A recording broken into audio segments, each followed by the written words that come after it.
Year three of the AI revolution, and I'm starting to see a real divide emerging. On one side, you've got firms that are genuinely getting leverage out of AI tools, saving time, improving work product, maybe even changing their economic model. And on the other side, you've got firms that have tried GPT for a month, got nervous about hallucinations, and went back to doing things the old way. The challenge today is figuring out which AI tools are actually worth your time and money versus which ones are just riding the hype wave. Today, I'm talking with Justin McCallon, the founder of StrongSuit AI. They've built what they're calling a complete legal AI toolkit for litigation workflows, claiming you can go from complex fact pattern to first draft of litigation documents in about 10 minutes. And that's a big claim. And if it's true, it matters a lot for how you think about staffing, case selection, what kind of work you keep in house versus referring out. But here's what I want to dig into. A lot of PI firms aren't running complex litigation on every case. And where does this litigation focused AI tool fit? Is this solving real problems for the personal injury law firms of the world? Or is this built for different types of practices? And if so, how are they using them? I'm going to push on that today, not because I'm skeptical of AI, but because I want to understand specifically how these new tools create value for law firms trying to scale efficiently. Let's find out. Justin, thanks for joining me today on the relay. Thanks so much for hosting me. Absolutely. Excited to have you here. So I'd love to hear as we dive in, let's start talking about something concrete. Walk me through an actual use case. You have this very broad tool from a litigation sense. What does it look like to use this? And how do attorneys enter into a work stream where now they're using AI for litigation? And what does that mean? Right. So when you look at our platform, we have about 13 different workflows that align to litigation. And so think about the most common types of tasks that you'll do as a litigator. We try to think through what those tasks are and then build very useful workflows that are very much aligned to those tasks. And we try to repeat the same types of things that attorneys do in their day-to-day work to complete a task, but do it with AI and then keep the lawyer in the loop. And so it's So usually Justin, let me just cut in right there because I want to dive into that.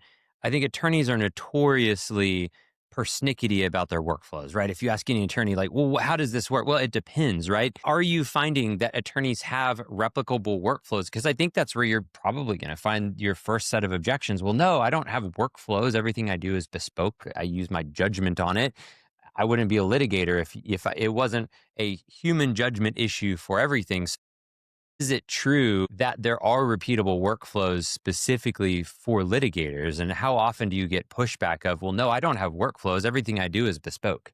we certainly think that there are very frequent and repeatable patterns in litigation. So let's take an example. Let's say that you're doing legal research to find the most relevant case law.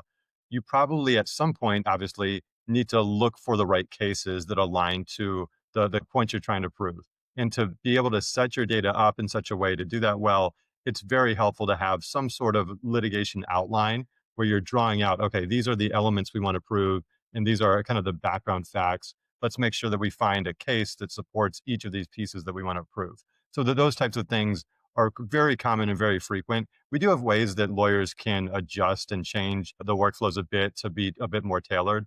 But we think that generally, yes, when you're doing legal research, there are some very common patterns that the attorneys work with. Mm.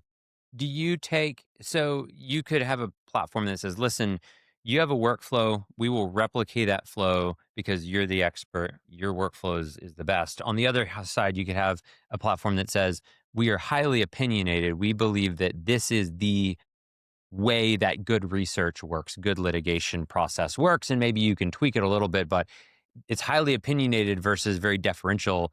What do you see as like the best way to approach that? Like you've talked to hundreds or thousands of litigators. Like, do you think that there is a meta pattern that works as the best practice for these litigation flows? Or is it really like each litigator has a different enough workflow that they should be building that from scratch themselves? I think if you try to do the latter, it's just not very practical for how you build software. And so what we Sorry, try. which one is the I'm latter, sorry. the opinionated or the deferential? The in the very in the view that you tailor to a specific firm's very specific unique workflow, I think that if you try to do that, it's just not very practical for how you build software. So what we try to do is talk with many different practitioners, try to understand what is the kind of most common way of moving through a specific workflow, and then build that in a way that is still somewhat customizable so that users can still understand and adjust it as they need to. What kind of pushback do you get from lawyers when you're hearing that approach? Because you're saying it's not practical for software development, but my pushback would be, well, that's fine. I'm going to run my law firm the best way possible. I don't really care if it's practical for software development. I want a great tool.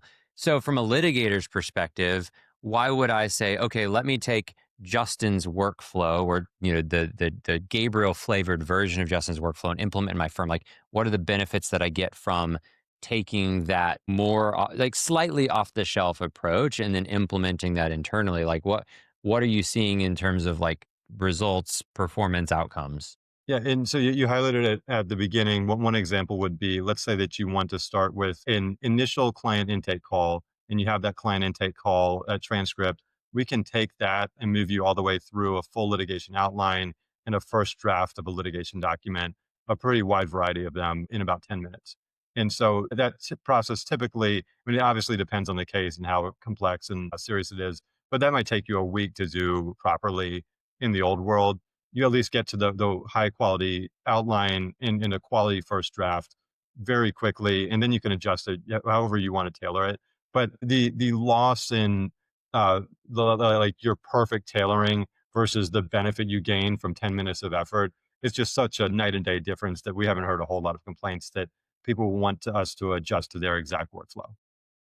Yeah. So a week, I mean, that's not, you're not saying 40 hours of work, presumably, but there's gaps in time between this thing happening and this piece of feedback.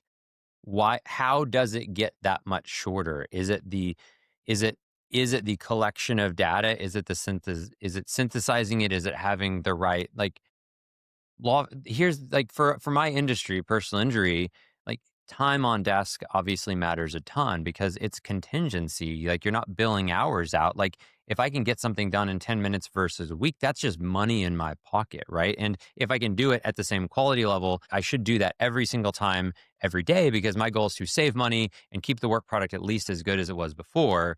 So I mean, walk me through like how do you functionally shorten time that much when a lot of personal injury firms are really focused on these metrics and they are trying to drive faster outcomes and create higher performance? It depends on the solution, but let's take legal research as that one example to go deep on. Yeah. So when you're doing legal research, first you have to figure out what are the areas of law and causes of action that you want to consider and look into. What are the legal authorities that are on point? What are the cases on point? What are the elements you need to prove for your case? And then finding the individual cases for each of those elements on point is very important. And then you're starting to like kind of pull that all together in a good litigation outline, ideally, and then draft documents off of that. But maybe you don't do the litigation outline. And this is an example where our tool might do something that you don't, but we kind of have to do it so that we can build a wide range of documents on the back end. And so we Hmm. build that nice corpus of information that's highly structured. To do that well, I was finding myself as a junior attorney spending quite a long time, even just looking for the relevant cases for each element. And I was always worried, did I miss one of the important cases for proving this element, or did I just have a mediocre case and that's just the best there is? And then you have that level of unconfidence all the time. But I think that we can really help with that. And what's happening generally is the AI is synthesizing and working through huge amounts of data. There's 11 million US presidential cases. We have all of that in our database. The AI is looking through those, finding the relevant kind of points of analogy to your case and being able to surface the relevant ones right away. Whereas going through that process in Westlaw or Lexis, it just takes a long time. And kind of doing that for each point is just very repetitive and time consuming. And so being able So to is it kind of, it's like it'll it'll automate the research process for you. It'll speed up your time to have that research done, and you find that the research is can be built into a workflow well enough that it will reduce that, both reduce the time, but it also increase the quality of the research itself. Is that kind of like the premise? That's right. And there's a couple of things that we do uniquely. So one is we very much believe in highly visual workflows. So instead of a chatbot, think more like TurboTax meets litigation. So what we want to have the lawyer in the driver's seat. We want everything to be highly interactive. We want to show our work and let you audit us. And we want to make sure that the steps are kind of multi-step, visual, and so forth. And so there's a lot that we're doing where we know it might take 3 or 4 minutes for the AI to crunch the analysis. We might kick that off really early and do it in the background while you're working on other pieces. There's two things that are like to me are the big gnarly issues with AI right now and adoption. And if I'm a buyer of technology, I want to know the answer to these. One of them, and maybe we'll talk about this. It's more broad, which is just hallucinations, guardrails. How do I know that this thing's not going to do that? I'd love to hear your actual like technical answer for that in a little bit, but I want to get to one which I actually think might be more difficult, which is the generic nature of AI on the market right now, which is to say, look, Justin, I can't tell if I'm on your website versus someone who got out of Y Combinator a week ago with a 6-week proof of concept. I can't tell from the website the difference between the two because honestly, AI can build a website. I could build a StrongSuit competitor website that looks just as good as yours with a bunch of fake quotes on it and a bunch of logos in about 15 minutes. And I've been in the room where lawyers who are running giant firms have seen their logo on products that they've never used, that no one's ever signed up for in their firm. So even the social proof is disintegrating before our eyes. Like, how am I supposed to make a buying decision? What questions should I be asking as a buyer and as a seller? What do you think are the proof points that are relevant today when anyone can launch AI really fast and it will the flavor, the demo will be the same. You could push back, but I will disagree with anyone who says that, Justin, your demo is going to look substantially different from a Vercel V0 demo that got whipped together. Like, if I'm a lawyer, I don't know the difference because I'm not a tech guy like you are. So, like, how do I, as a buyer, understand? Like, what are the questions that I ask to figure out if you're the real deal versus some guy who just walked out of a closet with a prototype? I think the most important piece is test it. So I would take a bit of time and very quickly put together a list of sanitized documents or legal questions or example like fake client cases and try to say, okay, this is kind of what I would expect a great answer to look like. This is the input, and let's see what tools are able to go from input to something close to that great answer in a way that is intuitive and easy to use. Now Mm. that's going to be you're still going to want to kind of narrow down to a few solutions that there's like 1,000 legal AI solutions on the market, and you don't have time to test all of them. A few things you can do to try to find good social proof. One, where we stand out, what we won the award for the best legal research solution on the market. We've got that on the front of our page. You can see the And story. who gave you that? Because I could also make up a whole bunch of fake awards and throw those on my website too.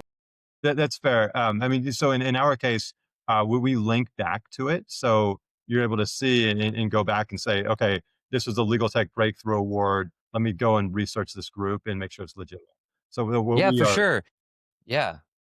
So there's that helps. Obviously, it does help to see testimonials. It does help to see the logos, but there's some degree when you're buying any piece of software, if someone's just outright lying, you can't do a whole lot about that. But the test will prove out those types of issues. Which I think is the unique challenge of our moment. And I've been in this industry for about 3 years now. I've seen it was completely, to be clear, it was unsexy as all get out when I came in. There, it was like we're going from server to cloud transformation in 2019.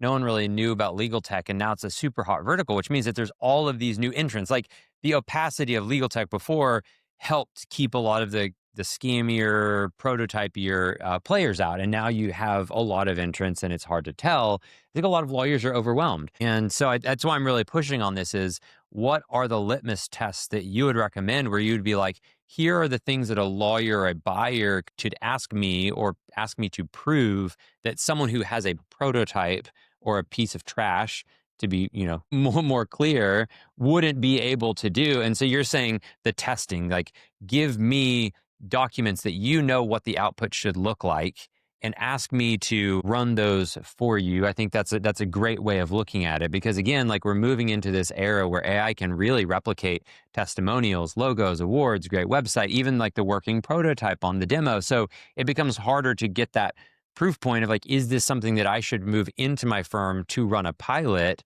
Right? Like that sales cycle becomes difficult for the buyer in a really in like a really difficult way. So that's a great. Are there any other recommendations? Any other?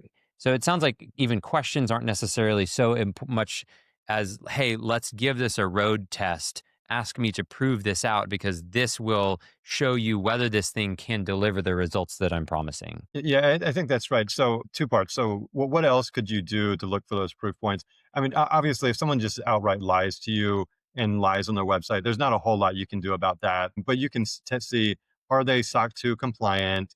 Hmm. What do their testimonials look like? Are they getting traction in the market? Do they have a meaningful amount of customers? Do they have decent reviews? Stuff like that, I think is helpful. But to some extent, you're going to have to narrow down to a list, and probably a couple of groups on the list look good that and will really fall flat. And And I then think, go ahead. and Justin, but SOC 2, I think, is an interesting one. Again, let's assume that you're not blatantly lying about SOC 2. That is one that actually I'm surprised how few people ask us about SOC 2 in the personal injury space. It is a security standard that we meet and that you get audited on. But I do agree with you that it's actually not just about the security, it's about the level of legitimacy of the company because it takes a boatload of resources to pass SOC 2 compliance, which means not only do you have the security in place, but you have the resources as a company to go pursue something that isn't just whipping together a product. So I think that's a really good point too. Just asking about SOC 2 will help you understand the kind of resourcing the company has. Are they able to think about security standards, pass audits, deal with a third party auditing service? That's a great point too. So I would highlight that. Yeah, and then on the second part, what can you do to ensure that your test is robust? I would go through and think about what are the 5 or so biggest types of things that your firm does, and where do you spend the most time? Is it on discovery and doc review? Is it on putting together the factual analysis? Is it on research? Is it on drafting? Wherever, and come up with that list of areas where you really want to investigate, and then come up with some sanitized documents for each of those areas. Come up with an interesting fact pattern that you want to solve and see through the research and drafting phase, and then have a good idea of what does good look like, and what are the inputs, and then just put the inputs into the different tools that you might want to test. See which one comes up further, and you can run these tests fast. I mean, you can get a good sense within an hour of a tool, and be pretty robust in your testing of it, if you know what to look for and what to do. Yeah. But I think that's a good point. And you kind of alluded to this obliquely. Don't just go shopping for AI tools. Understand where your time in the law firm is going so that you know what's worth spending time vetting. Don't just go look at shiny objects and window shop a lot. Understand, does our team spend a lot of time on discovery? Do we spend a lot of time drafting documents? Is it responding to RFPs?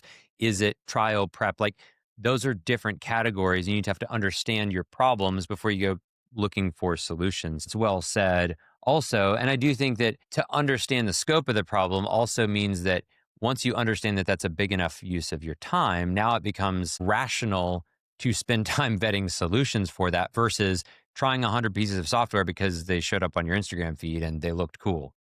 Totally agree. And as you're doing this, one other suggestion would be don't theorize too much about this stuff. Go test it. But we've noticed that lawyers really want to strategize about the right law firm strategy to pick a tool. And really, until you're using this stuff, you really don't get it. Go put together some standardized documents. Spend a few hours doing that. Then go test some useful tools that seem like market leaders, and you'll pretty quickly figure out, okay, here's how it works, here's the benefits, here's how we can use it in the firm, and then you'll be able to work together to figure out what is the right tool for us that makes the biggest dent in what we're doing. Yeah. I think that's really helpful as our law firm owners are listening to this and thinking there are so many solutions. Every conference there's more AI vendors. How do I think about it? It's start with the problem, like where is your time going? Where is your energy being spent? Then look for tools that fall into that bucket. Then identify market leader tools and then actually run tests. And I think what you're saying too is like, one, I agree with that. That's a robust process. But I think that the walls have to get taller, the gates a bit narrower for law firms as more and more of these tools come to market. And so this is great, Justin. I really appreciate it. Like, this is a really helpful way to think about how you adopt AI tools, how you look at AI vendors. This is really rigorous, and I appreciate it because it's helpful to hear from your perspective. Like, we have more of a platform marketplace tool. I don't necessarily know how to tell every buyer how you look at the AI tools that are out there. And so it's helpful to hear it from your perspective as someone who's like, yeah, I'll put my money where my mouth is. Try this thing out. Ask me to prove X is a really helpful piece of advice. Just as we You raised go a ahead. question about hallucinations. Do you mind if I hit Yeah, on yeah. that one? Let's talk about that. Okay, so let me walk through technically what we're doing and why it's so important. So I think most folks now, but not everybody understands a hallucination might be where the AI might invent a case that just doesn't exist to prove a point, and it will look very much like a real case, function very much like a real case in a brief or legal research, and it can become indistinguishable. So how do we prevent doing that? Which if you were to turn that in, you risk serious ethical issues. You could even be potentially disbarred. So the way we do this is first, when we're doing legal research, we have AI suggest relevant cases. Some of them are going to be hallucinated, but we're not showing those to the user yet. So then we take the Blue Book citation for each of those cases and we throw them into our database checker where we have a database of all relevant US cases or all US cases. And then we're saying, okay, does this Blue Book citation match something in our database? If so, we're allowed to show it to the user. If not, we need to go back and go through another loop and figure out another relevant case instead of the one we suggested. And so what we've actually been doing that for a couple of years now. This is something that's been live. It's been tested. To my knowledge, have never had a hallucinated case in about 2 years. This is something that you need a domain specific tool to do well, but you definitely need this protection. So I would certainly verify that whatever tool you're using has this protection. So that's kind of stage one. We go a little bit further than that. So we don't want to just not make up a case. We also want to make sure that it's relevant and that the holding's relevant. So we've gone through already and gone through every case in our database, figured out what is the holding of the case, what are the material facts, what's the summary of the case, and so forth. About 15 different pieces of information on each case.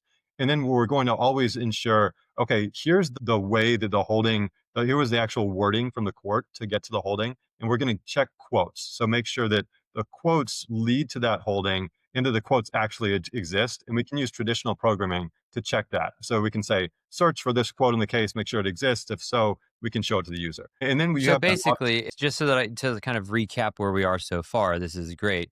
You're basically treating the AI like someone who is allowed to go to the library, look for books, pull a book out of the shelf and hand it to you, not the way that ChatGPT would do it, which is to say, hey, I'm just going to ask you from memory, what do you remember about all the books that you've seen in the library? It's a very different process. You're saying, hey, tell me all the books that you think we should look for. Up two of those books out of five, but until they're pulled down and passed to the person who's doing the research, it doesn't mean anything because you're not going to let them say, all right, you made up a few books, but all that's getting passed are the actual books. Here's the book, here's the page number, and then doing another layer and saying, hey, not only AI do you have to pull the book from the shelf, you also have to go to the right page and you have to go to the table of contents and point to the concepts that are relevant for that book, so to speak. And then you can present those to the user, but you're not using your own words. You're presenting against an actual database of ground truth, and the LLM is not itself allowed to present the ground truth on its own accord, which is amazing. Like that makes a ton of sense. So you're just basically saying, look, you can be you are recommending these things. You are not the source of truth directly. That's exactly right. Yep. And then we give the audit trail. We let users see the case, and you can click the link. So you can, if you have any amount of lack of confidence, you can always check and see, okay, what are the actual quotes from the case that led to this conclusion? What's the case link and so forth. Which is really the danger of anyone who's using, even if you take ChatGPT, for example, you can't throw all the case law in. So like that doesn't work. Even if you throw in some relevant documents, ChatGPT is still not perfectly trained to say, hey, I know the difference between pointing to the place in the document and making up quotes from the document that you gave me, which is why you really need a tool that understands that, like, the tool itself, the broader tool, don't trust the LLM, only go and look where the LLM is suggesting things, but ultimately you're pulling from the ground truth, from the actual case law, the cases, citing those, et cetera. And that's not available off the shelf, which is an important distinction. Like if your attorneys are using ChatGPT or Claude, that's fine, but they cannot let citations through into their work product that have been generated directly by an AI. that's dangerous. Like that just isn't going to go away. Like well, how long has it been? It's been 3 years. Like hallucinations are not leaving. They're an inherent byproduct of an inferential model. And if you don't know what that means, it means you need to go and find someone who does know what that means and can solve for it. That's right. Yep. So sorry, please continue. This is interesting. So I think that answers the hallucination part. But the other piece that's really unique about domain specific software and us in particular is that we're by making these flows very specific, we're able to do engineering on each step. So this was one example of an engineered step where we were checking for, for hallucinations for cases. When we look up Hmm. legal authorities, we're doing similar pieces to not just not just to move out anything that's hallucinated, but also to find the most relevant authorities and search extensively, use good databases and so forth that are legal specific. And we're much more likely to get a good result that's aligned to your fact pattern than ChatGPT is, which will be just much more cursory. And because we know kind of what our goal is on every step, we can do heavy engineering that is using the best model and we're considering a wide range of potential models to pick the best one, but we're using the best model. We're using additional heavy engineering. And then oftentimes we're running models in parallel to give you a fantastic result. These are things that just are not possible by using ChatGPT off the shelf, and your result just won't be as good. Yeah, and it kind of in defense of the model that you're talking about, and I would assume that you have a significantly higher price point than ChatGPT. You're doing good old fashioned engineering, which is going and like running searches and going and finding cases, and you're using AI as a way to enhance that process, but not replace the process, which is what a chat bot will do, or a chat wrapper that's just a fancy UI for ChatGPT or something like that. So I mean, that basically it's less AI, but it's more good old fashioned engineering that works and has checks and balances built into it, which is, in my view, more credible than saying this whole thing is just AI. What you're really saying is we use AI to speed up a process that was done by people, but also is now largely engineered, and AI helps fill the gaps on that to make it run faster. That is very well said. And we also are always surfacing our work so that the lawyer is in the loop. And the lawyer is making still a lot of strategic decisions. We try to become that cape for the lawyer and make them a multiple of themselves before. And in that process of AI synthesizing information, lawyer making strategic decisions, we think that works very well. And let me ask you this, and I think this is a really important question because if you answer it wrong, everyone's going to say, oh, well, this guy's just trying to sell me on something. What are the key limitations? What are the things that it doesn't do today that you're like, man, I really wish that it would? Or we can't do this yet, but this is something that people really want it to be able to do. So the next 6 months, one of the big factor or areas that we're pushing is trying to make everything talk to each other really well. So let me give an example. We do depositions, we do legal research. After you've done legal research with us, we have background information on your case that might span hundreds of pages. When we go to do a deposition prep and you're working on questions you might ask an expert witness, those questions could help you prove the elements of your case very well. And right now, they don't. So we want to take all that context we have from research and then feed it into depositions. Same thing with every other step, whether it's timelines or discovery or similar. We want them all to kind of speak to each other. And what we're doing over the next 6 months is saying, okay, let's have a way of storing memory for your case that brings in the important information, has agents that can sift through and look through the documents you've uploaded, look through the work that you've done before, and then bring in the relevant context for every individual API call that we have to where you get an output that reflects all the other work that you've done. So there's still something that we need to do, but over the next 6 months, we feel very confident we'll be able to do it. And why is that hard today? Why is that a hard problem to solve in a product? A lot of it comes down to speed and then context. The AI tools today, depending on the tool you use, can only handle between about 700 and 1,000 pages of context. But you might upload discovery that's 40,000 pages, or you might have time. But when you build your timeline, you might have in the record just thousands of pages of record information, plus a lot of research you've done on all the cases and the background of the opinions and so forth. Being able to bring the right amount into context is very challenging, but we have an agent based system that we've been building that will work very well for that.